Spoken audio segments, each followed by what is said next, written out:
WTF, the fact that Harry is so ignorant about everything is making him get scolded even more. Harry the Bald accuses the press of turning him into a thicko and a playboy. Well, details are coming out from the trial, with Harry claiming that he had to play up to the roles the press assigned to him. Alright, let's just be clear. Harry was neither thick nor a playboy until the media informed him that he was. And then, by some strange process of osmosis, Harry really did become a thick playboy. Imagine that. What power the media has. It was a historic day when Harry the Bald walked into court to accuse the media of criminality, corruption, defining and redefining the status quo, according to Wim.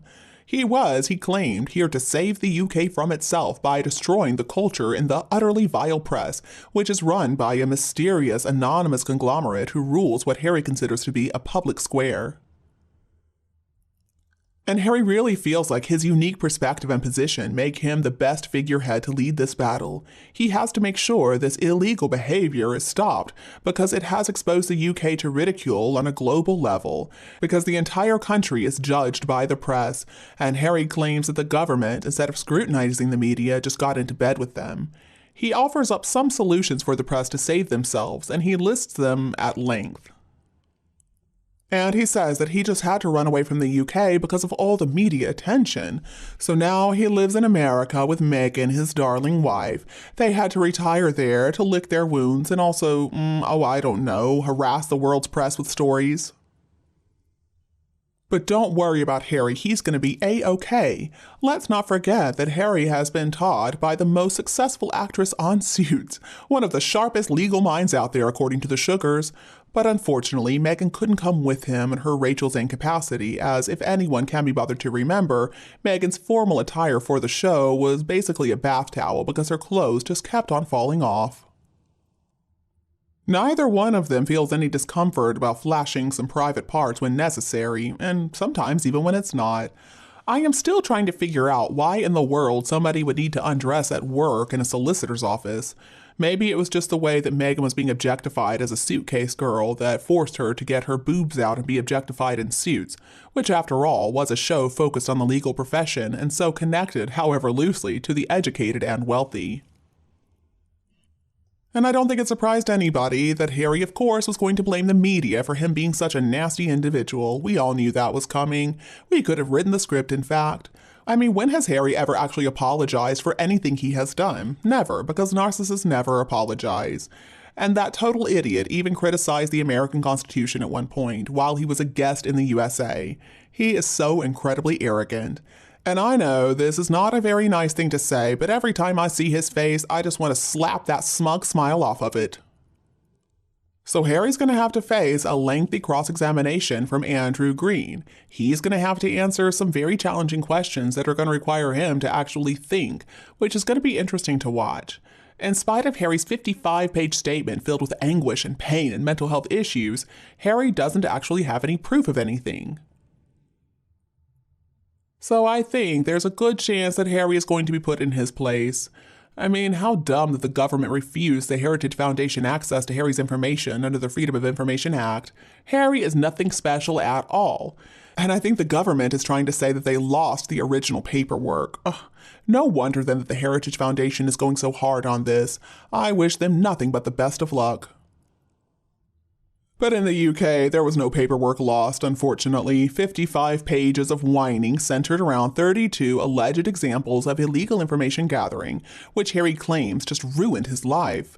But unfortunately, so far, he can't offer any real proof whatsoever that his allegations are actually rooted in fact. Now, apparently, even Harry's own solicitor advised against the overly emotional wording in the document, but we can see Meghan's fingerprints all over it with a good smattering of Harry's delusional paranoia.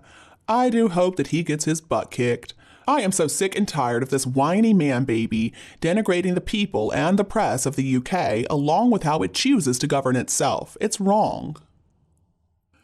And I heard on BBC News at 6 that at the end of the day, the judge told Harry not to talk about the case with anybody else. And his reply was, "Can I not discuss it with my children when I speak to them then?" What is wrong with him? I mean, is he really that stupid? If that is not an example of him showing contempt for both the court and the judge, then please let me know what is. Harry really thinks that he is so clever, but he's a complete idiot. And I thought that Harry told us it was his family who was responsible for everything bad in his life.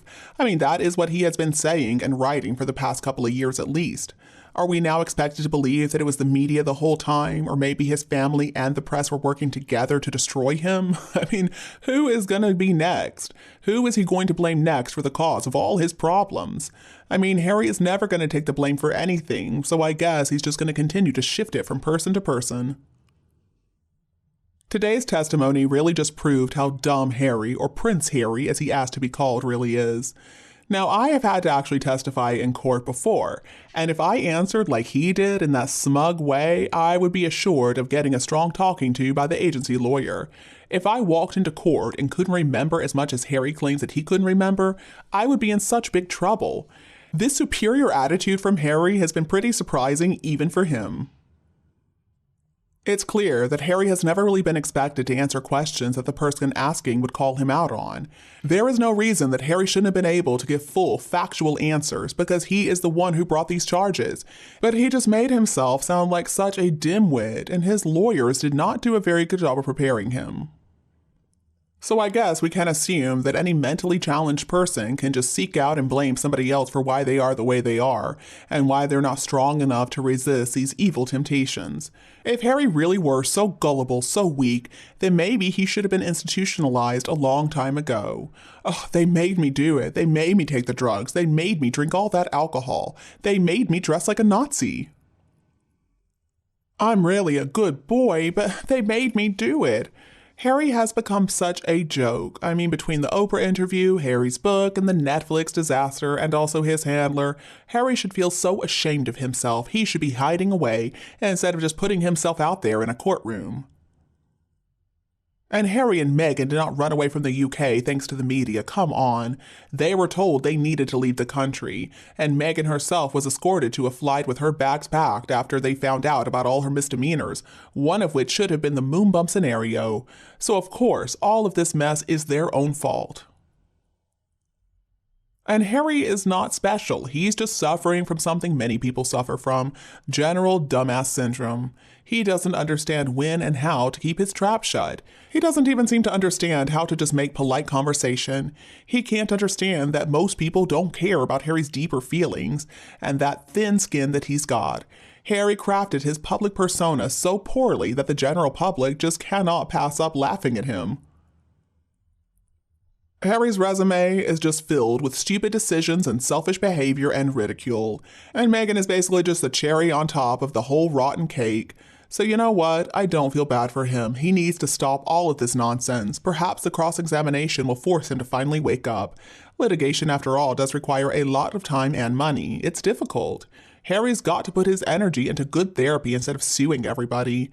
In California, though, you gotta be careful because there are so many phonies out there. He needs to put energy into his children if they're real. He needs to put energy into leaving Meghan and playing with his dogs and playing polo, going out biking. Just move back home, Harry. And you, do you agree with us? Please continue to discuss them with us below in the comments. And don't be afraid to like and share my video with anybody else who would also enjoy it anytime you want.